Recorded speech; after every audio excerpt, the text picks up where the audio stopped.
सभी को नमस्ते। आज हम कबीर ग्रंथावली में जो गुरुदेव को अंग दे रखा है उसकी साखी पढ़ रहे हैं।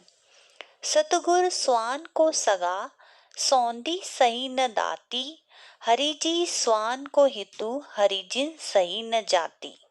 अर्थात इस संसार में सदगुरु के समान कोई अपना निकट संबंधी नहीं है। प्रभु की खोज करने वाले साधु के समान भी कोई दाता नहीं है, क्योंकि वह अपना समस्त ज्ञान अपने शिष्य में उंडेल देता है। और दयालु प्रभु के समान भी अपना कोई हितैषी नहीं होता है। और प्रभु भक्तों के समान भी कोई मतलब कोई जाति नहीं है। अर्थात प्रभु भक्ति सभी मनुष्य में सबसे ज्यादा श्रेष्ठ है।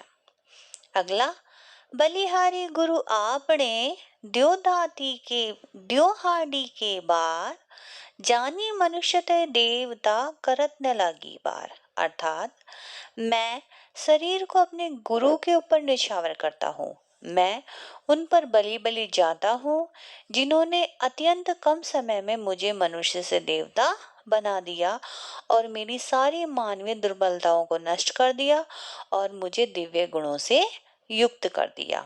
अगली साखी है, सतु गुरु की महिमा अनंत, अनंत किया उपकार, लोचन अनंत उघाड़िया, अनंत दिखावण हार।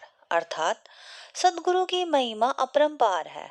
जिन्होंने मेरे साथ महान उपकार किए हैं, उन्होंने मेरे चर्म चक्षुओं के स्थान पर मेरे ज्ञान के चक्षु खोल दिए हैं और मुझे दिव्य दृष्टि प्रदान की है, जिसके कारण मैं क्या कर सकता हूँ, अनंत ब्रह्मा के दर्शन कर सकता हूँ। अगला है, राम नाम ले पट तेरे, देबे को कछु रही नाही, क्या ले गुर संतोषिए, हास मन माही। अर्थात कि गुरु ने राम नाम का जो अमूल्य मंत्र दिया है उसके बदले में देने के लिए मेरे पास कुछ भी नहीं है, क्योंकि उस राम नाम के सामने कोई भी वस्तु इतनी श्रेष्ठ नहीं है।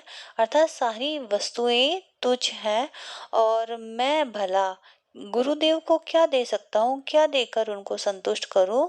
तो मेरी प्रबल अभिलाषा यह रह गई है कि मैं मेरे मन में ही आकर उनके राम नाम को जपता रहूं और यही काम मैं मेरे मन में आकर रह आता है, यही श्रेष्ठ है। अगला, सदगुरु के सदके करो, दिल अपनी का साज, साज मतलब साक्षी, कलयुग हम स्यो लाड़ी, घटिया मुका मेरा बाज, बाज मतलब रक्षक।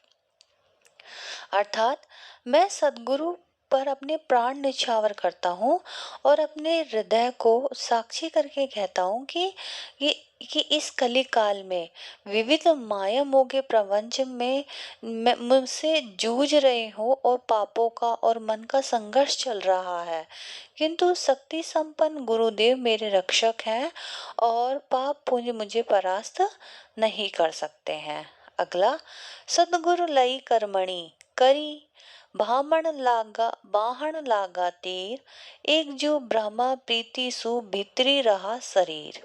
अर्थात सदगुरु ने हाथ में धनुष धारण कर लिया है और तीरों की वर्षा करने लगे हैं, जिससे अपने अध्ययन करने से पूर्व शिष्य को जो उपदेश देना प्रारंभ किया था, इन उपदेशों में एक बाण इस प्रकार प्रेम पूर्वक चलाया है कि जिसने मेरे अंतर मन को भेद दिया है और मेरे हृदय में घर कर दिया है और हृदय तक बाण को पहुंचने में के मध्य में जो समस्त अध्यावरण है उसे भेदने पड़ा तीर को, इसलिए वह हृदय में जाकर रह गया है। और ये बाण है वो जो है प्रेम का बाण है।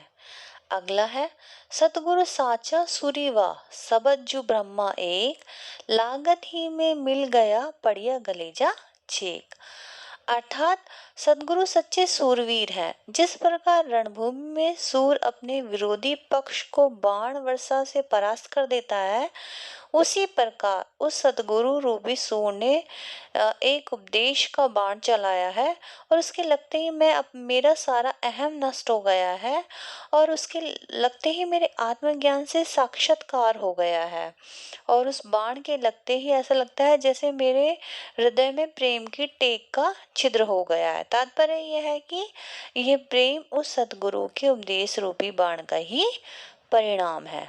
अगला, सतगुरु मारिया बाण भरी, धरी करी सूदी मुठी, अंगी उखाड़े लागया गई दवासु फूटी। अर्थात कि सदगुरु ने साधक के ऊपर यह उपदेश बाण पूर्ण शक्ति से खींचकर और मूठ को लक्ष्योन्मुख करके सीधा कर मारा है, जिससे क्या हो गया है, दायाग्नि सी फूट पड़ी है और समस्त वाराना माया आदि जल जल कर छार होने लगे हैं और साधक शरीर के वस्त्र उतार कर फेंकने लगा है। अर्थात उसकी वस्तु स्थिति से साक्षात्कार हो गया। अगली पंक्ति अगली वीडियो में।